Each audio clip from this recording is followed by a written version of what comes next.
Animation legend GREG WEISMAN, the man behind such shows as Gargoyles, The Spectacular Spider-Man, and Young Justice, is back again with a brand new wall-crawling comic series that sees Peter Parker teamed with Miles Morales for a brand new ongoing series. What'll happen next? Well, let's hop into the pages of The Spectacular Spider-Man issue number 1 and find out together, shall we? Alrighty then, so this brand new comic actually opens up in media res and jumps around a bunch through time. We see that Spider-Man and Spider-Man are busy fighting a newer, bigger, nastier version of classic Peter Parker foe and clone enthusiast, the Jackal. Miles actually sounds a little disappointed because, as he puts it, this was just supposed to be a normal hang between him and Peter, and yet somehow, someway, whenever these two get together, things quickly turn arachnobatic. Ah yes, truly we are in a GREG WEISMAN story now because we're not even one page in yet and he's already coined a brand new word. In fact, let's keep a running tally of Weisman-isms throughout the video as I file arachnobatic right next to whelmed and aster. Now, how exactly did we get to this moment, you might be wondering? Well, for that, we end up stepping back in time. It seems that while swinging around, Peter had the great idea that him and Miles should really hang out more,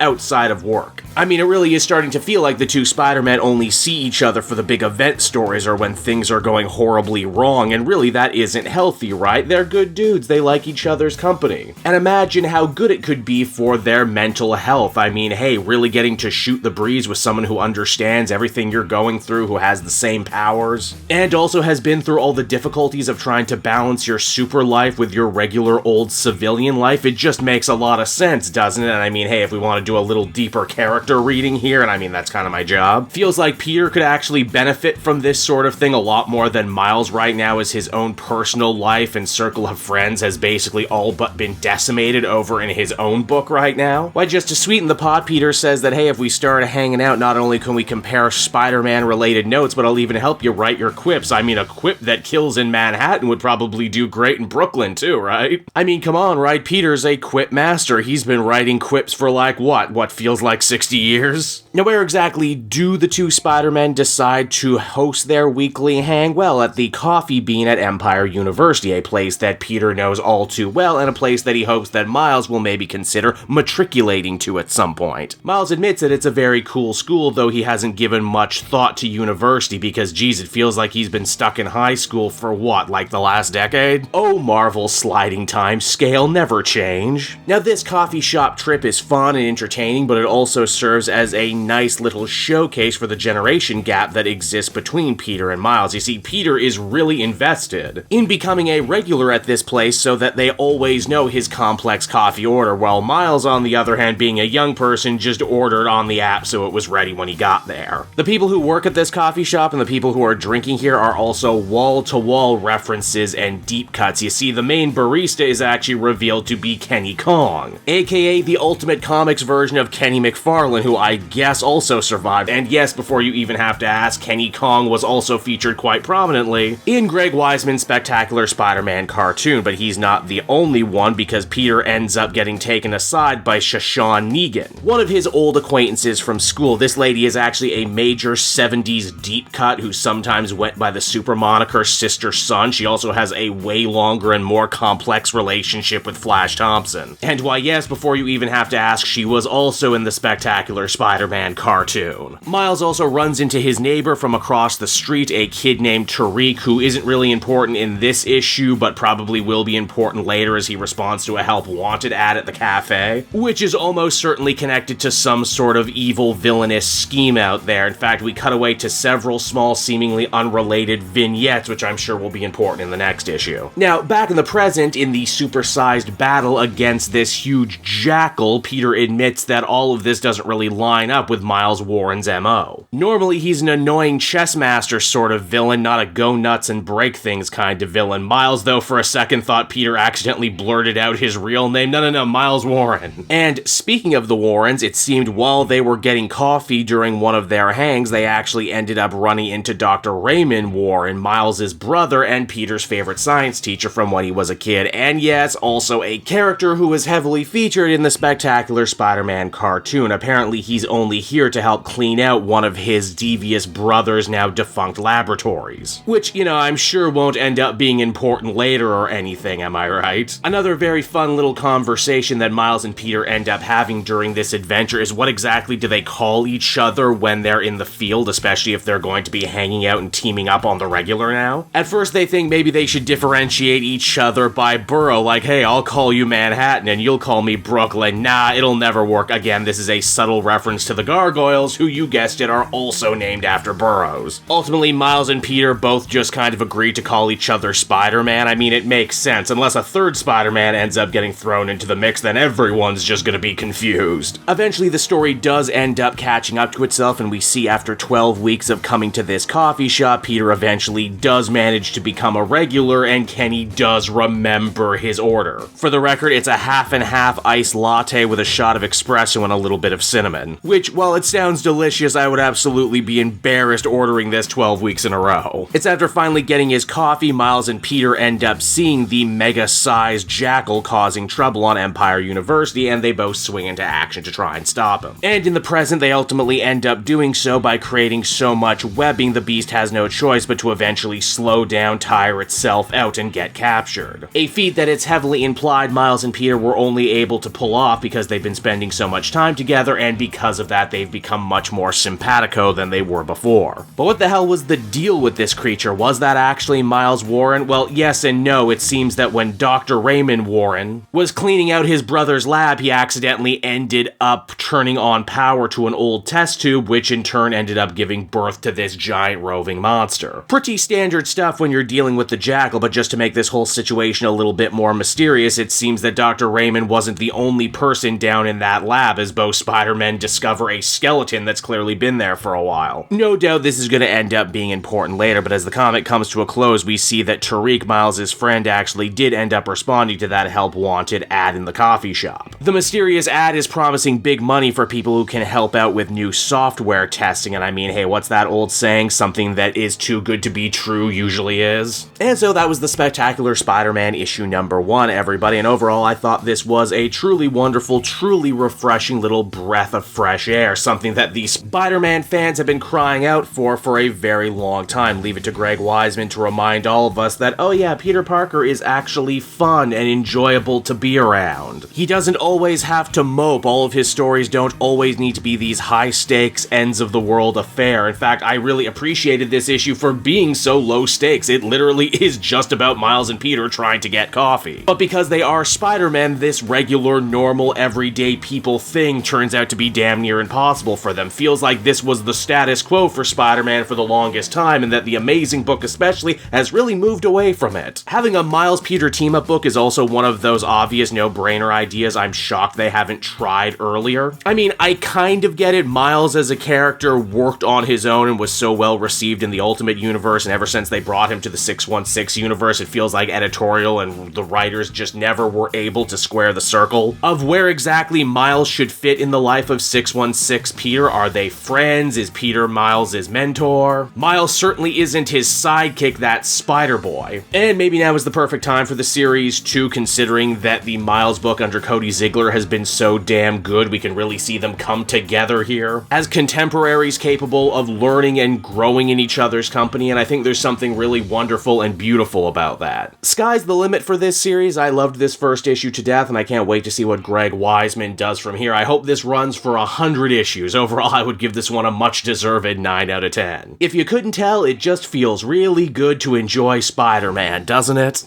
Hey there everyone, it's your old pal Cape Joel again, thanking you so much for watching to the end of the video. I hope you enjoyed it, and if you did, why not check out my Amazon link down in the description. Yes, that's right, the Cape Joel channel officially has its own Amazon storefront now. You can pick up a comic or anything else for that matter, and if you did, you'd really be helping me in the channel. So with that out of the way everyone, I will see you again next time. Bye-bye.